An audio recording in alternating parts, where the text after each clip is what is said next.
What is the difference between a will and a trust? Wills and trusts are different, but the purpose of both of those are the same. The will distributes your assets, and trust distributes your assets. But with the trust, it does not go through probate court, and it distributes your assets according to the provisions of the trust.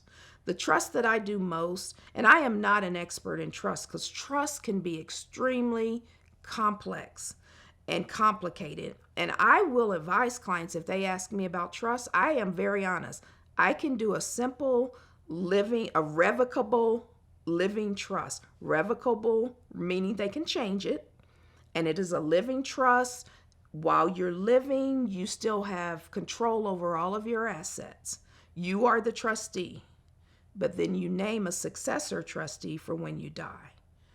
But there are some trusts that I don't touch because it's complicated.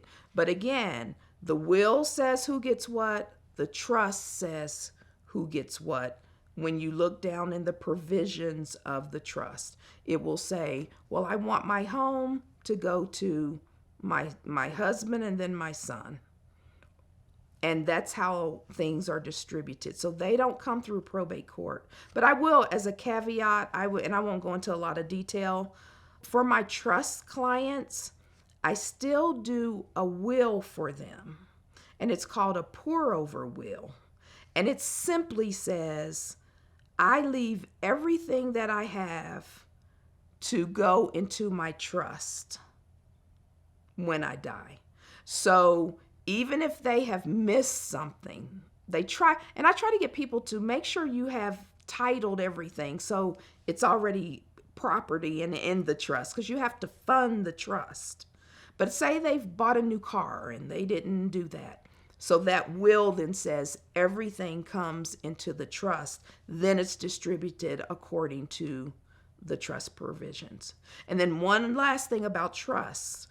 There is a trust that can go in a will, and that is typically for minor children. It's called a testamentary trust. So my clients that come to me with kids, with minor kids, they might want to name a guardian and a trustee for their children.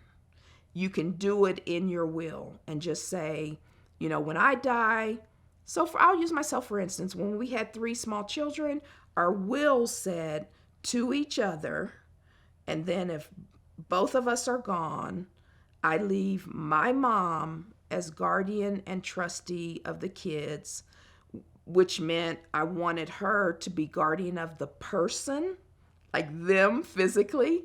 She would have to take them. And then guardian of the estate, meaning what money we left for them to be used for their health, maintenance, and education and support. So that's the will inside of the trust for minor children. How do I know whether I need a will or a trust? You need a will. You need a will. It doesn't matter. You need a will because you need to have a voice in who gets your property and how things are to be distributed. You might not need a trust though, because if you make sure things are titled correctly, see, the trust keeps you out of probate. So let's say, for instance, you have a house and it is in joint and survivorship with your spouse. And the language has to say it. For their joint lives, the remainder to the survivor. That would mean me and my husband live in this house together. We're both alive. It's our house. One dies. The whole house then goes to the survivor. And you can very easily and quickly have that deed changed. So if you do that, it doesn't go through probate, that house. Your bank accounts. I ask people, are they POD or TOD? Payable on death or transfer on death? So you can set, and this is bank specific, you can set up your bank account where the money we have, okay, $1,000 in the account, me and my husband can both spend that. We can deposit money. When one dies, though, the whole comes to the other one automatically. That is called payable on death or transfer on death. That does not go through probate. But I will advise people, they will say to me, but we have a joint account. That does not mean that it's survivorship. That means that both of you have check writing privileges and, can deposit, but you are just tenants in common. It's not necessarily meaning that if one dies, that money goes to the other. And what will happen is, for half of that $1,000, if it's not survivorship, I would have to take that $500 through probate court to get it back to the surviving spouse. So there are things you can do in terms of titles. Cars are the same way. There's a transfer on death affidavit that you can sign, so it takes it out of probate court. Who should I go to when it comes to motor vehicles and houses? You don't go to the dealership for cars. You go to the DMV or the BMV or whatever in your county they call it. So yeah, Department of Motor Vehicles it's a form, it's an affidavit, and a lot of them you can find them online now, the affidavit. And again, you need to have proof that that person died with a certified death certificate, and then proof of who you are. So that's what you do. For the house, usually they come to me or come to a lawyer. There is an affidavit. It's probably out there somewhere that can be found, but because I know in Ohio, even from county to county, and I practice in 3 different counties, and all the rules are different. The basic law is the same, but courts can have local rules.